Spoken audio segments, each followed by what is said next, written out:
I'll tell you guys a little bit about that. So I went online and I was just doing my research, making notes, finding all these different clinics that did autism assessments for children. And there are loads online, there's loads. And basically, there has to be a multidisciplined team, basically. So it needs to, the team that sees him and assesses him needs to consist of a psychologist and a speech language therapist. And we found that. So there were a few companies that I found online, I spoke to. There was one specific company called Autism Unraveled, and I just really got a really warm vibe from them. I just really liked the lady I spoke to on the phone. She seemed really nice. She was giving me so much information. She gave me so much of her time. And I was like, yeah, let's go with these. Spoke to his dad. We were like, yeah, happy with them. They could see us literally the next month. This was September and they saw us in October. So we had a Zoom call with the psychologist and then we had a face-to-face with the speech language therapist. Sorry guys, I didn't even say. The whole reason why we wanted to get Noah diagnosed is so that it could be confirmed that he does have autism, and then we could get the support that he needs. So if there's any help he needs in nursery, we could get that support. If there's anything else we can do, if there's any services we can access, we can get it because we have that diagnosis, basically. I'm going to get onto other things later, but that's basically why we were going so hard trying to get a diagnosis, because I understand you guys are probably thinking, why can't you just wait a year and a half? Because, you know, as far as you're concerned, you know your son's autistic. But just because I think he's autistic, that doesn't mean that doesn't mean anything. That's not recognised, you know? So the services that are up there to support autistic children, I'm not necessarily going to recognise my child because he hasn't been formally diagnosed. Do you know what I mean? Okay. It was very easy, it was very playful. It was led by him, and she made a lot of notes and played with him and basically told us, yeah, you're right, Noah's autistic.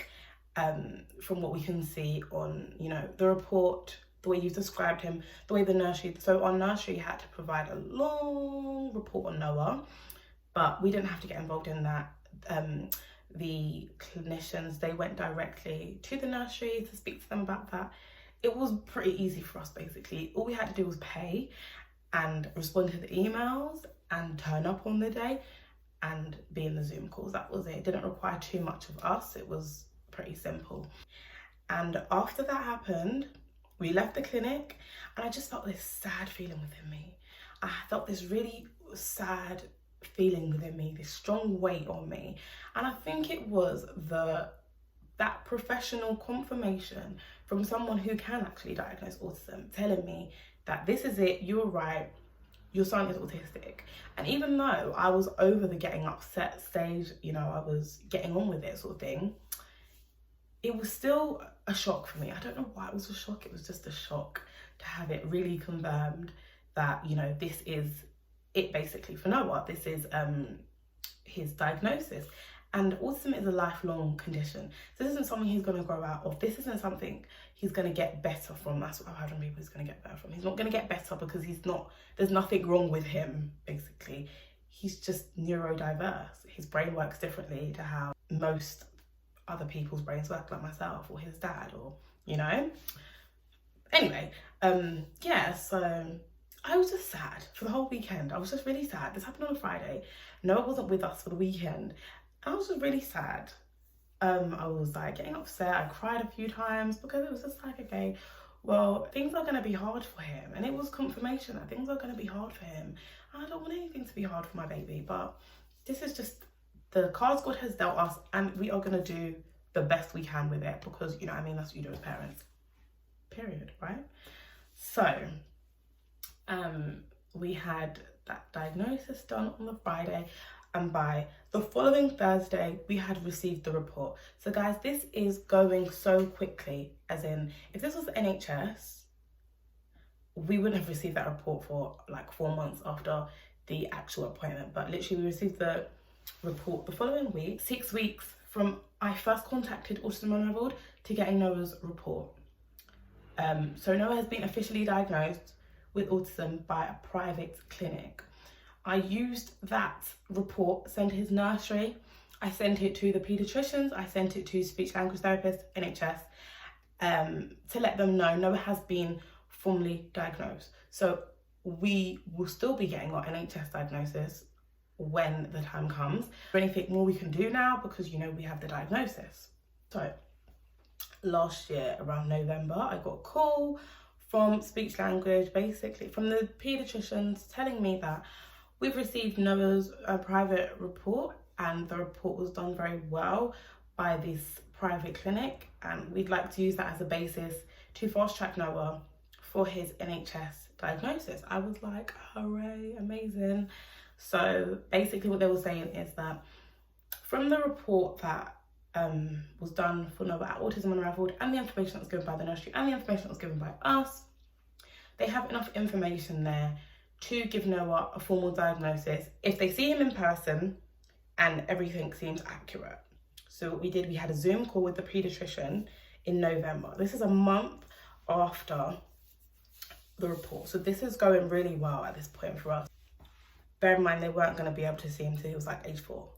So we saw the paediatrician on Zoom, and he was really, really well informed, of course, because, you know, he's a doctor.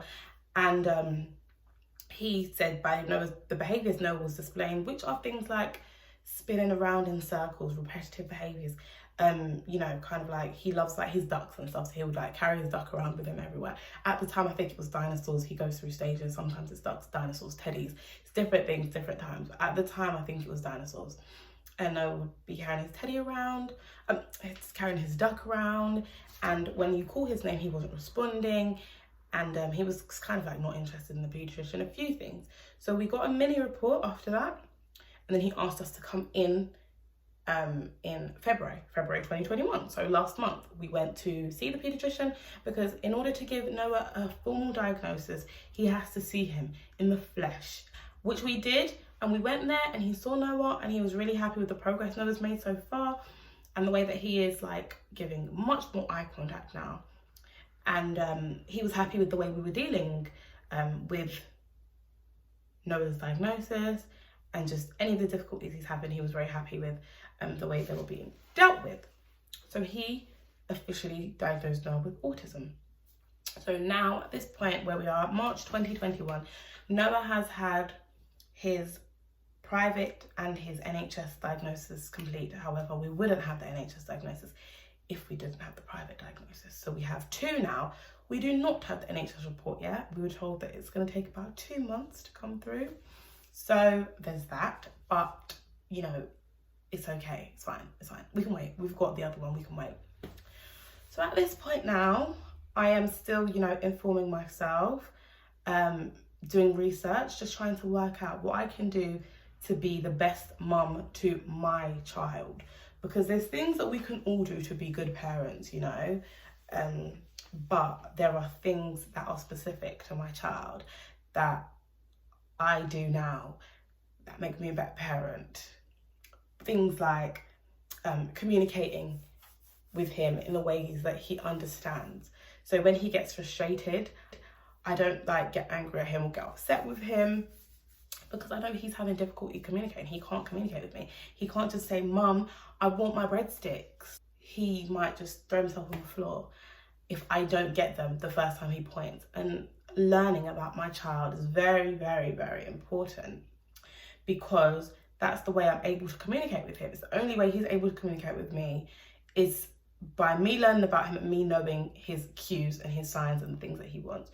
So myself and his dad are very in touch with his, not only his needs, but his behaviours basically. And I feel like as an autism parent, I think that's what they're called. As an autism parent, you have to be very flexible. So you have to be ready to just change things up whenever your child wants to change things up. For me, it's not really, discipline doesn't really come into it. Routines for me personally doesn't really come into it. I know routines are a big thing a lot of the time with children with autism, but for Noah, maybe because of his age, but that's not just, routines are just not something that is a big part of our life. So discipline's not really a big thing for me, and I'm just learned to be very patient, because things change so frequently. You know, he might be like super obsessed with ducks today, and by next week he's super obsessed with dinosaurs, and the following week he's super obsessed with teddies, and I have to be ready to go to Sam 99 and buy 4 packets of ducks, so that when he loses them, or he puts one down, which is rare, but he puts one down, I've got a spare one.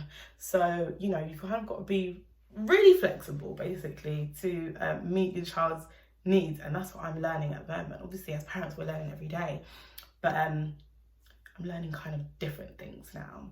So I'm just here to empower you guys, whether you know a person with autism or, you know, ADHD, any sort of neurodiversities. Yeah. Also, to tell you that it gets easier. No, it doesn't get easier, it changes, and it is overwhelming.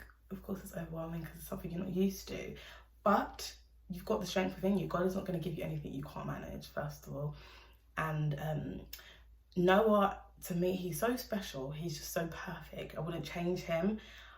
He's just, yeah, so perfect. And he's taught me so much, because no one really ever expects their child to be different, you know. Me, I didn't. And for someone who talks so much and loves to communicate about everything, I was the last person who thought I was going to have a child that doesn't communicate, you know. I was so excited to hear him say mum, and mama comes, mama is here, but like sometimes I was like, is that even intentional? Like, are you just saying that, you know? But it is what it is. We just got to wait, basically, and see what happens. He could say, you know, he could speak tomorrow and start, you know, saying loads of words, but he might not. So I kind of have to be ready for that as well. Some things that Noah does now that he wasn't doing before, but he does now, he lines things up. So if you give him 10 ducks, he will line them up, and they are perfectly lined up. All the wings are touching perfectly, and it's all very neat. My son, he's very neat. And if they have numbers on them, he will line them up in number order. So one thing about Noah, obviously he can't speak to us yet, but so he can't tell us what he knows, but we know that he knows a lot. So he has a letter puzzle, a puzzle of letters, alphabet. And I just bought that for him because, you know, he watches the letters on Cocomelon.